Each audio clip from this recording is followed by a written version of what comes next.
more honest. All that stuff about my promise a minute ago, it was just an excuse for wanting to be She near does me. love me. Emotion I'm not really the 100. romantic type, so I had a hard time coming out and saying it. Are you sure this is what you want, though? I know I'm not exactly Conventional? What does that mean? Guess I'm really wearing this ring then, aren't I? But I do still have a promise to keep with Captain Gerald, too. These are gonna be some weird wedding vows. Job ahead of you, building a whole new Fodlan. Me and Leonie. I'm going to support you through. Don't worry, all I got of green that. hair. Make sure it never gets to be too much. Yeah, she was. Then that's She glowed that. up though. I promise to protect you until death parts us. Stop looking at me like that, T. I'll be happy for you to do the same for me.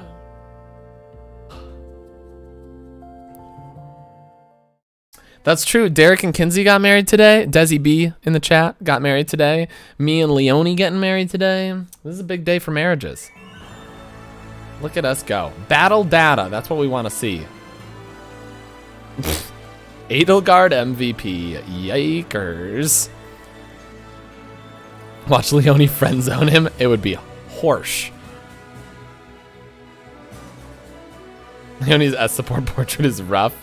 Is there a different like portrait for everyone? I mean, I'm sure there is. Leonie MVP, Leonie MVP, Leonie MVP, Raphael MVP, Claude MVP. Oh. Alois MVP, when did that happen? Oh look, Leonie MVP again. Lysithia MVP, she's probably gonna have a couple. Manuela MVP was the paralogue that she was in. Goop MVP, Sedith MVP, that was the paralogue that he was in. Claude and Leonie carry. Claude, Leonie, Raphael. Oh, Hilda's gonna carry a lot of the late ones. I feel like she got a lot of late MVPs. Felix had one. Oh, that was his paralogue too. Okay. Leonie again, Hilda again. Claudie boy. Leonie straight looking like Krillin. Everyone's S support is just Leonie. It's a weird decision. You know what? I appreciate the art of it though. They care about the artistry.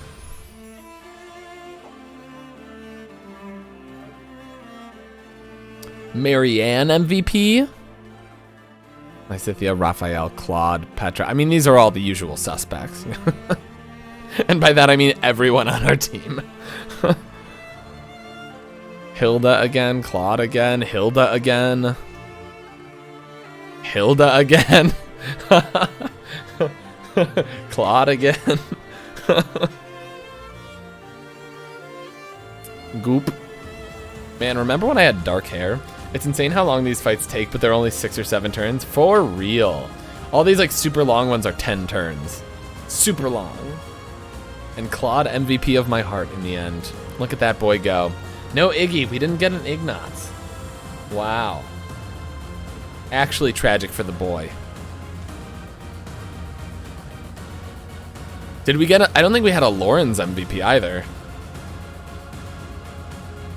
0 battles, 0 victory. Unable to serve Rhea any longer, Cyril nearly left the church. He was persuaded to stay, however, to assist in rebuilding the monastery he had helped to maintain. Thanks to his devoted work ethic, the Officers' Academy was able to reopen a few years later. When the new students took the reception hall, Cyril found himself among them. Aw, he built it up and then joined. No Ignatz or Lawrence. Lawrence embodiment of Mayo, there for support but not stealing the show. 0 battle, 0 victory. Once all the fighting had come to an end, Alois officially took up the position of captain of the Knights of Saros. In this capacity, he was much beloved, and the Knights became more unified than ever under his command and puns. They said that their accomplishments during his tenure were beyond even what Gerald's troop had achieved. Wow! How dare you pass my dad?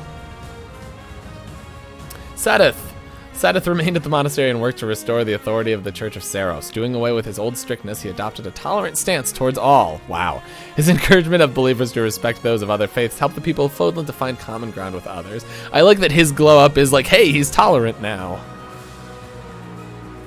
Flayn, 5 battles, 3 victories. Flayn disappeared soon after the war, and over time it was all but forgotten that she had ever existed. Many long years later, however, a young woman resurfaced in a completely transformed Fodlan. When she looked to the man who stood beside her, she wondered if it would be all right in this new era to call him father. What? Shamir, 6 battles, 4 victories. Shortly after the war, Shamir gave up the mercenary life and disappeared, though she was never heard from again. Rumors swirled persistently for years of a master archer turned thief who lined her pockets by shaking down all those who preyed upon the innocent. She's legitimately Robin Hood. Everyone gets new titles, but they don't compare to the ones they earned. Free Knight Catherine. Catherine left the Knight of Saros and set out to travel across Fodland. With Thunderbrand in hand, she wandered the countryside, seeking always to defend the innocent and punish the wicked. Her many years of heroics ensured that she would always be remembered by the people as a beloved folk hero. That's what I want to be. I want to be a folk hero. Father of Crestology, Hanneman. Though Fodland has changed, Hanneman's goal remained unwavering, to determine the workings of the crest and to do away with the inequality caused by them. To that end, his research resulted in magical tools that could be used even without the aid of crests. Wow, this proved to be yet another worthwhile discovery by the Father of Crestology. Wowee.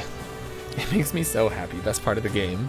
Divine Songstress Manuela. Manuela left Garreg Mach to build her own academy in a small, war-torn town. There she contributed heavily to rebuilding efforts while teaching future generations the necessary skills of survival. Though she never married or had children of her own, she spent the last years of her life happily devoted to her students. Aw, that's kind of cute. Meandering Sword. Also, she didn't end up with anybody. Felix. Even after the war's end, skirmishes continued to break out across Fodland. Bored and restless in his capacity as Duke Fraldarius, Felix abandoned his title, jumping at the opportunity to wield a sword again. Little is known of his whereabouts thereafter, but even many years later, soldiers continue to whisper rumors of a mysterious man able to deal swift death to scores of enemies, because he's a mortal savant. Free Spirit Hilda. 296 battles, dang. After the war, Hilda set politics aside and focused on what she enjoyed most, crafting fashionable accessories. Her designs quickly achieved widespread popularity. With the help of her brother, Hilda then created the first artisan academy in Fodland, where she served as both professor and headmaster. T said yes. Worldly artist Ignatz and survivor of the curse Marianne. Oh, they're together! Returned home to a warm welcome from her adoptive father, who recognized her wisdom and skill and began to groom her as his successor. During that time, she had a chance reunion with Ignatz, who had persuaded his family to allow him to travel the world as an artist. Marianne wholeheartedly supported his work and before long came to be enchanted not merely by the landscapes and portraits of all he had seen in his travels, but also by his character. The romance between artist and patron was considered unusual, but long after their wedding, the story of how they fell in love was immortalized in popular plays. Bernadetta, Eternal Loner, and Beast of Leicester, Lester. When Bernadetta first inherited control of House Farley, she hid away and would not dare involve herself in political or administrative affairs. During this time, it was Raphael who came to her aid, encouraging her to work through her fear of people. The training period was difficult, humiliating, according to the journals Bernadetta left behind, but in the end, it had its desired effect. The leader of House Farley became an outgoing and authoritative individual, taking part in public policy. She even took on a very muscular husband. Noble of the Red Rose Lawrence and scholar of misfortune Lysithea. I'm tearing up. As the new head of House Gloucester, Lawrence first worked to restore his own territory and then expanded his vision to include reforms for all of Fodland. At the height of his storied political career, he announced his marriage to Lysithea. Though the only daughter of the former Count Ordelia had already renounced all claim to nobility, the people happily accepted their union. She rarely appeared in public due to health concerns, but it was said that a great many policies credited to Lawrence were actually her ideas. That's kind of cute. King of Unification Claude and Queen of Brigid Petra.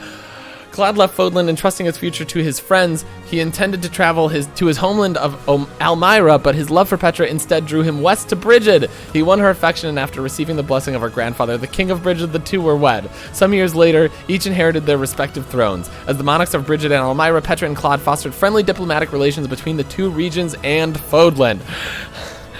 Ruler of Don Goop, the Blade Breaker 2, Leone. Goop announced his marriage to Leone shortly after becoming leader of the United Kingdom of Fodland.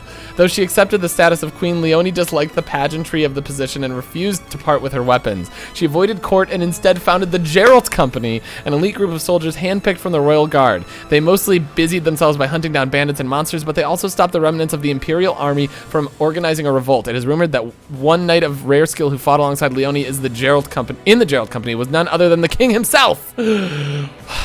That was a lot of reading, but that was so cute. It was so cute. In certain endings, the partner fixes Lysithea's crest issues. That's so cute.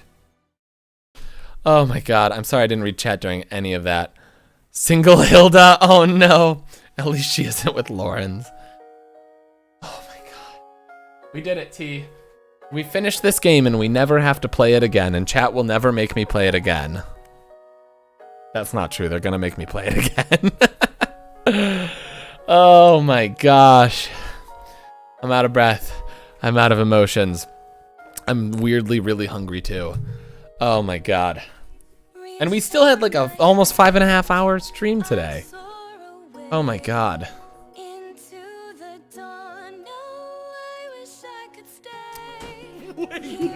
Oh, Nisk Patter with the 100. I just bopped the mic so hard. The 100 heart biddies. Thank you so much, Nisk.